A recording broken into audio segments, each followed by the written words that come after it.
Okay, Golden Glove boxing champion. Whenever he gets just bumped in the head or touched in the head, he gets concussion-like symptoms. So look at what we found here. So here we are looking at you from behind. Clearly you can see that the atlas has gone up to the right, and we're going to see hypermobility. That you're not sitting straight. Now here we have the jugular, but this is a case where the styloids are going to stay. You just keep your head up. As long as you don't have your head go down, you'll be okay. Because strangely enough, the idea is to get you back in the boxing ring. So styloids are going to stay. They're going to help you to take a punch. They're going to help you to stabilize. And now let's show the rest of the story. So we dissect it out. C2 is sitting anterior on the right. You can see how that joint space is got it to where C2 is going a different direction than it should be. Here you can see the odontoid of C2 is making contact with the atlas, just sitting in a neutral position. Let's remove the arteries. And here you can see, well, basically the skull is rocked over so that it's sitting inside the atlas on the right. Here you can see the joint.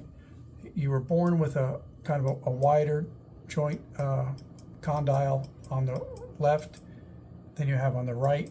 You're able to get injured in a unique way because of it. This is looking at you from behind. And we spin you around and look at that this way. Yeah, this does it justice. So in the neutral position, you can see that the joint caps, the condyle is sliding out of the atlas there. Okay. Now, let's go over here. When you turn your head to the left, you really have a lot of mobility here. So your head is sitting in the atlas in a loose sway, bobblehead we call it. And you can see how much that condyle slides out of your atlas when you turn your head to the left. And your C1 is sliding off of C2 a little too much there. The rest of them look okay there. Actually, that's okay. That's okay. Yeah, we don't like all the mobility between the skull and the atlas. Now let's go to the other one. So when you turn your head to the right, that's okay. But look at how much that condyle slides out.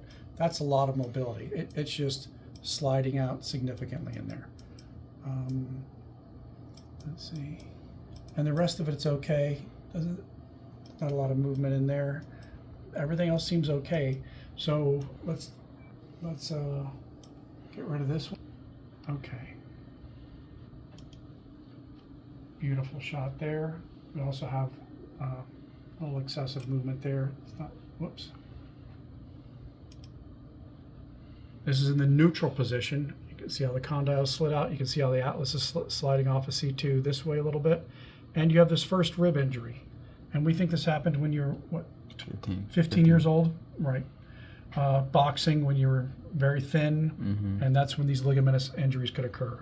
Right now you're very muscular. It seems hard to believe that you could get injured like this in your current state. So what are we going to do? We're going to send you to a good doctor who's going to get going through the mouth and tighten up all these ligaments. Yeah, there's a good shot of that condyle, how it slides over. This is the right side. That's a very good picture of it. Again, all that excessive movement.